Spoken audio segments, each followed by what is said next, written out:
आज हम मैट्रिसेस के बारे में कुछ डिस्कशन करेंगे। सबसे पहले हम लेते हैं डेफिनेशन मैट्रिक्स की। Matrix is an ordered rectangular array of numbers, elements, items। Matrix जो हमारे पास होती है उसको हम कैसे रिप्रेजेंट कर सकते हैं? उसको हम रिप्रेजेंट कर सकते हैं कैपिटल ए, बी, सी, मतलब जो इंग्लिश की कैपिटल अल्फ़ाबेट हैं जनरली हम उससे उसको रिप्रेजेंट करते हैं। एंड इसके अंदर जो एलिमेंट्स की हमने बात की है, एलिमेंट्स, नंबर्स, आइटम्स की हमने जो बात की है, उनको हम जनरली स्मॉल ए, स्मॉल बी, स्मॉल सी, मतलब स्मॉल अल्फ़ाबेट से या फिर 1, 2, 3, 4 से रिप्रेजेंट करते हैं। सिंबॉलिकली अगर हम बात करें मैट्रिक्स के बारे में, तो मैट्रिक्स को रिप्रेजेंट करने के लिए ये जो बड़ी ब्रैकेट्स होती हैं ना, ये वाला सिंबल हम उसके अंदर यूज़ करते हैं या फिर ये वाला सिंबल यूज़ करते हैं, लेकिन जनरली हम जब करते हैं तो इस सिंबल को यूज़ किया जाता है। Now let us take an array of m rows and n columns.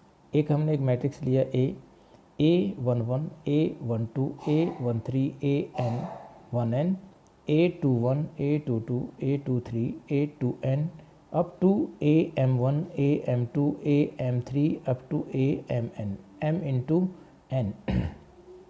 यहाँ पे जो हमने ये m इंटू n लिखा है, ये इसका कहलाता है ऑर्डर कहलाता है ये, ठीक है। ऑर्डर का मतलब क्या हुआ कि इस मैट्रिक्स का ऑर्डर कितना है, m/n। मतलब क्या हुआ कि m क्या है इसके अंदर, रो, m रोज हैं और n क्या है, कॉलम, ठीक है। n क्या है, कॉलम। इसका मतलब ये जो A11 है ये क्या रिप्रेजेंट कर रहा है कि पहली रो का और पहले कॉलम का एलिमेंट है ये जो 1, 1 और ये जो 1, 2 आप जो रिप्रेजेंट कर रहे हो, ये रिप्रेजेंट क्या करता है कि उस एलिमेंट की पोजीशन कौन सी है, कि इस मैट्रिक्स में उस एलिमेंट की पोजीशन क्या है। 1, 1 का मतलब है कि first row first column, first row second column. 1, 2 का मतलब हुआ, 1, 3 का मतलब हुआ फर्स्ट रो थर्ड कॉलम। और इस प्रकार से हम ये मैट्रिक्स बनाएंगे। अगर कोई आपसे कहे कि इस मैट्रिक्स के अंदर कितने एलिमेंट्स हैं, तो इसका जितना ऑर्डर होता है उसकी अगर हम प्रोडक्ट करेंगे तो उतने एलिमेंट्स निकल के आ जाएंगे। जैसे number of elements of A matrix क्या बनेंगे आपके पास, m इंटू n, ठीक है। फिर हमारे पास क्या होता है कि एक मैट्रिक्स A और उसको हम रिप्रेजेंट करते हैं Aij, और उसका ऑर्डर हमने डाल दिया m into n। m is number of rows and n is number of column. और i आपके पास क्या रिप्रेजेंट करता है, i की वैल्यू स्टार्ट होती है 1 से लेकर के, और i क्या रिप्रेजेंट कर रहा है, नंबर ऑफ रोज को, तो कहाँ तक जाएगी, m तक। इसका मतलब i कहाँ बिलोंग करता है, 1 से लेकर के m के बीच में बिलोंग करता है। i is greater than equal to 1 और less than equal to m। और n किसके बीच में होगा, j किसके बीच में होगा, 1 से ग्रेटर और n के स्मॉल, ठीक है। j इज़ ग्रेटर देन 1 और less than equal to n, और i j हमारे पास क्या है, नेचुरल नंबर है, ठीक है भाई। इसके बाद हम एक छोटा सा क्वेश्चन लेते हैं जिसके अंदर वो रिप्रेजेंट करवा रहा है कि now construct a matrix of order 3/2 whose elements are given by this formula. अब कोई भी मैट्रिक्स अगर वो बनवाएगा तो आपको कोई ना कोई फॉर्मूला देगा। जैसे उसने दे दिया Aij is equal to modulus i minus 3j modulus over 2। Here order is 3/2, तो इट मीन्स i का वैल्यू कितना है, 1, 2, 3, और j का वैल्यू कितना है, 1 और 2। तो now we will find the elements कि फर्स्ट रो फर्स्ट कॉलम का एलिमेंट क्या होगा, फर्स्ट रो सेकंड कॉलम का एलिमेंट क्या होगा, इस प्रकार से। तो A11 जब आप निकालोगे तो इसका मतलब फॉर्मूला आपके पास क्या है, यहाँ पे हम पुट करेंगे i की जगह भी 1 और j की जगह भी 1। तो इस फॉर्मूला में i की जगह पे आपने 1 रख दिया तो कितना आ गया, 1 माइनस में 3 इंटू में 1 और मॉडुलस नीचे आ गया 2, तो 1 माइनस 3 मॉडुलस और ये कितना आ गया 2, और इसके साथ में कितना आएगा, -2/2। तो मैं इसको लिख रहा हूँ 1, लेकिन ऊपर -2 आया था, लेकिन मॉडुलस के कारण क्या हुआ, modulus is you can say absolute. तो मॉडुलस क्या करता है, कोई भी नेगेटिव क्वांटिटी होती है लेकिन उसका रिजल्ट क्या देता है, वो हमेशा पॉजिटिव देता है। तो A11 आपके पास कितना आ जाएगा 1, A12 कितना आ जाएगा, अब I कितना है 1 और J कितना है 2, तो ये कितना आ गया 6 और इसके नीचे कितना आ गया 2, तो कितना वैल्यू आ गया 5/2। ठीक है, -5 आया था ऊपर, लेकिन मॉडुलस होने के कारण क्या हो गया प्लस का 5 हो गया। Similarly we will find A21, A2 हमारे पास कितना आएगा, I कितना हो गया 2 और J कितना हो गया 1, तो 2 - 3 और ये कितना आ गया 1/2। और ऐसे ही हमारे पास A22 क्या आएगा 2 - 6/2, ये मॉडुलस में है, तो -4/2 मतलब -4/2 -4 का पॉजिटिव हो जाएगा मॉडुलस के कारण, तो 4/2 कितना आ गया 2। और ऐसे ही फिर हमारे पास 3/1 का आ जाएगा, तो 3 - 3 ओवर मॉडुलस में डाल दिया ओवर 2, तो 0/2 0। And next one is A32, it means I is 3 and J is 2 6 and modulus and this is 2, तो -3 और मॉडुलस के कारण क्या हो गया प्लस का 3 3/2। सो अब मैट्रिक्स हमारे पास क्या बन के आ जाएगी, A मैट्रिक्स जो बनेगी वो हमारे पास क्या बन जाएगी A11 हमारे पास क्या है 1, A12 कितना है 5/2। ठीक है, A21 1/2 और A22 कितना है 2, A31 कितना है 0 और A32 कितना है 3/2। ये हमारी क्या बन जाएगी, एक मैट्रिक्स बन जाएगी जो हमारी डिजायर्ड मैट्रिक्स है। तो ये हमने सीखा कि एक मैट्रिक्स को हम कैसे रिप्रेजेंट करते हैं, उसके नंबर ऑफ़ एलिमेंट्स की बात की है, उसके नंबर ऑफ़ रोज़ की बात की है, उसके ऑर्डर की बात की है, और किसी मैट्रिक्स को हम अगर कोई फार्मूला दिया हुआ है तो उसको कैसे उसको हम बना सकते हैं। ज़्यादातर हमारे सिलेबस में 3/3 तक की ही मैट्रिक्स के बारे में डिस्कशन होगा, और इसका ऑर्डर कुछ भी हो सकता है, लेकिन हमारा सिलेबस में जो है 3/3 मैक्सिमम लिमिट है। नाउ टाइप्स ऑफ मैट्रिक्स की बात अगर हम करें तो मैट्रिक्स के टाइप्स की बात करते हैं तो सबसे पहले आती है कॉलम मैट्रिक्स। कॉलम मैट्रिक्स क्या होती है कि कोई भी मैट्रिक्स उसको हम कॉलम मैट्रिक्स कहेंगे अगर उसके पास केवल एक ही कॉलम है। जैसे मैट्रिक्स A = 1 2 3, आप देखेंगे यहाँ पे सिर्फ क्या है 3 रो जरूर हैं, लेकिन कॉलम कितना है 1, तो ये क्या है हमारे पास कॉलम मैट्रिक्स। रो मैट्रिक्स में भी क्या है, a matrix is said to be a row matrix if it has only 1 row, that is 1 2 3। अब यहाँ पे हमने देखा रो कितना है 1 और कॉलम कितने हैं 1 2 और 3, तो कॉलम कितने हो गए इसमें 3। अब हमारे पास स्क्वायर मैट्रिक्स की बात आती है।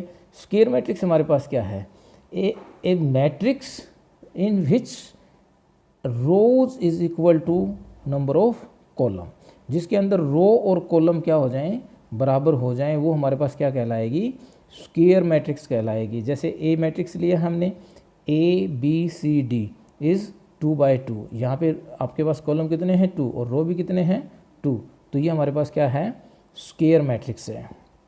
डायगोनल मैट्रिक्स क्या होगी, a square matrix A is said to be a diagonal matrix if its all non diagonal elements are 0। इसका मतलब क्या हुआ, नॉन डायगोनल एलिमेंट्स जो हैं वो हमारे पास 0 होने चाहिए। अब बात आती है कि डायगोनल एलिमेंट्स कौन से होते हैं, तो diagonal elements are those elements which takes place like A11 A22 A33। Means कहने का मतलब क्या हुआ कि elements lies on the places where number of rows and number of column are equal. ठीक है, तो अब हमारे पास यहाँ पे इस मैट्रिक्स में अगर हम बात करें तो क्या है, मैट्रिक्स A = 1 0 0 2। अब ये हमारे पास क्या हो गया डायगोनल मैट्रिक्स हो गया, डायगोनल हो गया हमारे पास। ठीक है, तो डायगोनल में हमारे पास क्या आएगा कि जो मैट्रिक्स है वहाँ पे वो प्लेसेस जहाँ पे number of rows and columns क्या होंगे बराबर होंगे, तो वो हमारे पास क्या बनाएंगे डायगोनल बनाएंगे। इसको आप ऐसे भी रिप्रेजेंट कर सकते हो, मैट्रिक्स A = डायगोनल 1 2। इसका मतलब क्या है कि डायगोनल मैट्रिक्स की बात कर रहा है और इसमें डायगोनल एलिमेंट आपके पास क्या है 1 2 और बाकी एलिमेंट क्या है आपके पास 0 हैं। और प्रिंसिपल डायगोनल भी आपके पास कहीं एक वर्ड आपके पास आ सकता है, तो principal diagonal is 1 along which diagonal elements lie. Principal diagonal किसको बोलते हैं, जिसके अलोंग डायगोनल एलिमेंट लाई करते हैं। ठीक है, उसके बाद हमारे पास आता है ट्रायंगुलर मैट्रिक्स की बात करता है। अब ट्रायंगुलर मैट्रिक्स में हमारे पास जो है 2 प्रकार की मैट्रिक्स होती हैं, एक होती है अपर ट्रायंगुलर मैट्रिक्स और एक होती है lower triangular matrix. Upper triangular matrix कौन सी होती है? A matrix is said to be upper triangular matrix if its non या below the diagonal elements below the diagonal elements are all zero.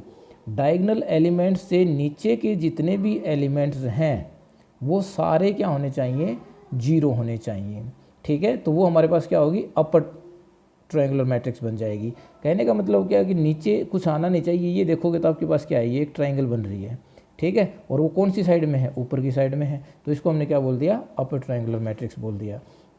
अब लोअर ट्रायंगुलर मैट्रिक्स की बात कर रहे हैं, तो लोअर ट्रायंगुलर मैट्रिक्स में क्या कहेगा कि all the elements above the diagonal element are zero, कि जो डायगोनल एलिमेंट है उससे ऊपर के जितने भी एलिमेंट हैं वो जीरो होने चाहिए। और आप देखोगे कि नीचे वाली जो आपके पास ये फिगर बची है किस प्रकार की? एक ट्रायंगुलर पर टाइप की है और ये डायगोनल के नीचे है, तो इसको हम क्या कहेंगे? लोअर। मतलब जो लोअर है या अपर है तो डायगोनल से नीचे वाले एलिमेंट्स जीरो होने चाहिए, और लोअर है तो डायगोनल से ऊपर वाले एलिमेंट्स क्या होने चाहिए? जीरो होने चाहिए। Now scalar matrix. A diagonal matrix is said to be a scalar matrix if its diagonal elements are equal. अब बात आई हमारे पास कि स्केलर मैट्रिक्स कौन सी होगी? स्केलर मैट्रिक्स वो मैट्रिक्स होगी जिसके अंदर डायगोनल एलिमेंट्स का वैल्यू सेम हो। जैसे 5 0 0 0 5 0 0 0 5, इसका ऑर्डर हमारे पास कितना है? 3/3। यहाँ पे 5 भी हो सकता है, 7 भी हो सकता है, कुछ भी हो सकता है, लेकिन ये तीनों एलिमेंट क्या होंगे? सेम होंगे। जैसे दूसरी मैट्रिक्स हमने बी लेके आए हैं, इसमें हमारे पास क्या है? A 0 0 A। अब इसमें डायगोनल एलिमेंट आपके पास क्या है? A ना, तो ये हमारे पास क्या है? डायगोनल स्केलर मैट्रिक्स है, और यहाँ पे इसका वैल्यू कितना है? A। इसका ऑर्डर कितना है? 2/2। आइडेंटिटी मैट्रिक्स क्या कहलाएगी? ए मैट्रिक्स A, जो आपके पास मैट्रिक्स A है और रिप्रेजेंट किया है Aij और n/n से। If Aij if 1 if I is equal to j और 0 is equal to if I is not equal to j। मतलब कहने का क्या हुआ कि जो स्केलर मैट्रिक्स है, आइडेंटिटी मैट्रिक्स भी उसी टाइप की होती है। सिर्फ डिफरेंस ये है कि स्केलर मैट्रिक्स के अंदर डायगोनल एलिमेंट का वैल्यू कुछ भी हो सकता था बट सिमिलर होता था। यहाँ पे आइडेंटिटी मैट्रिक्स में क्या होगा कि जो आपके पास डायगोनल एलिमेंट्स होंगे उनका वैल्यू केवल और केवल 1 ही होगा। ये आपके पास क्या बन जाएगी? आइडेंटिटी मैट्रिक्स बन जाएगी। ठीक है तो ये भी एक तरह से इस आइडेंटिटी मैट्रिक्स को आप स्केलर कह सकते हो।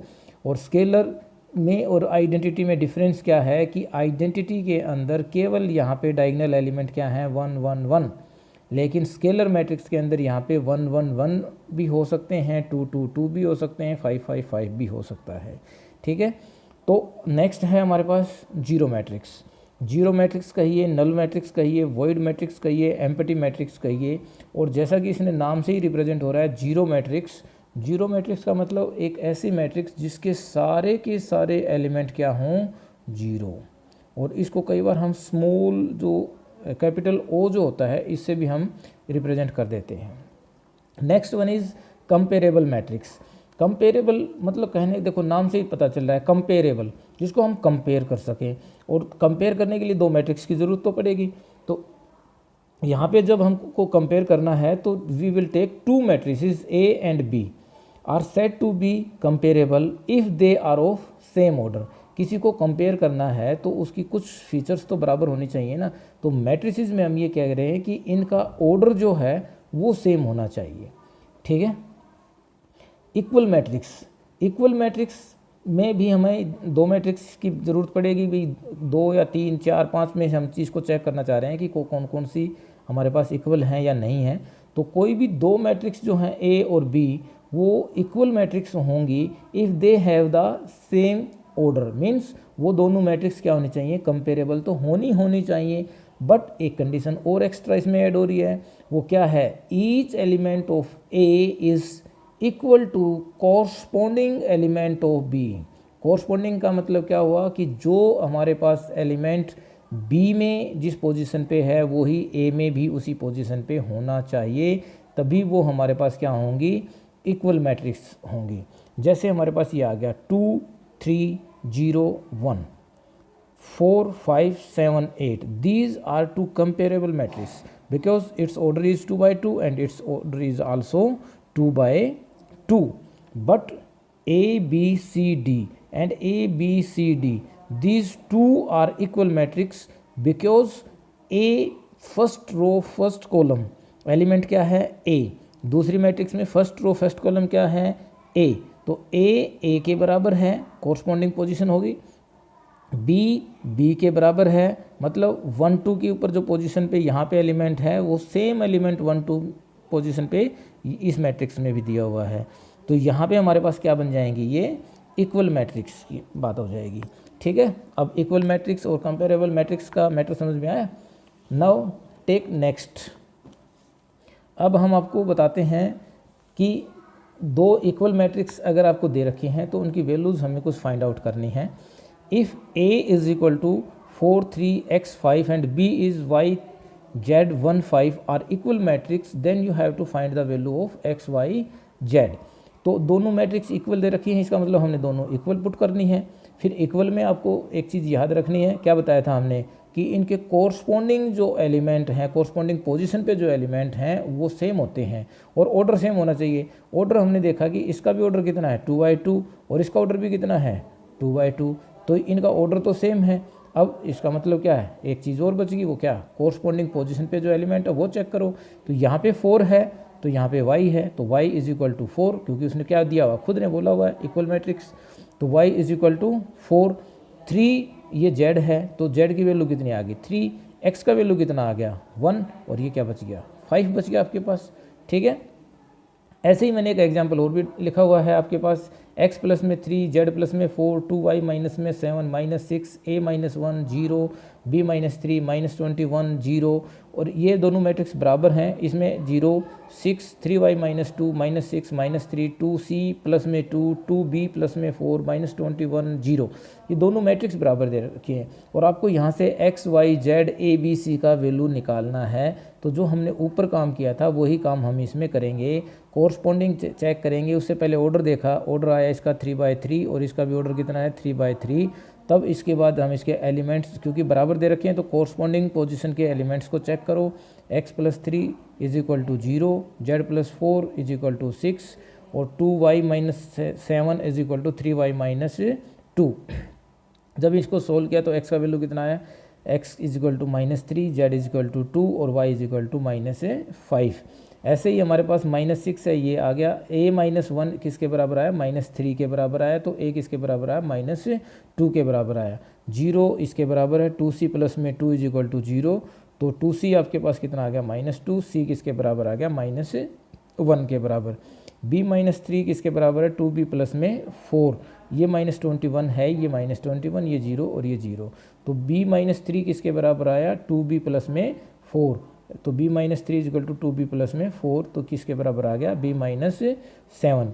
अब हमारे पास एक क्वेश्चन जो है ऐसे भी आ सकता है आपके पास, if a matrix has 15 elements what are the possible order it can have.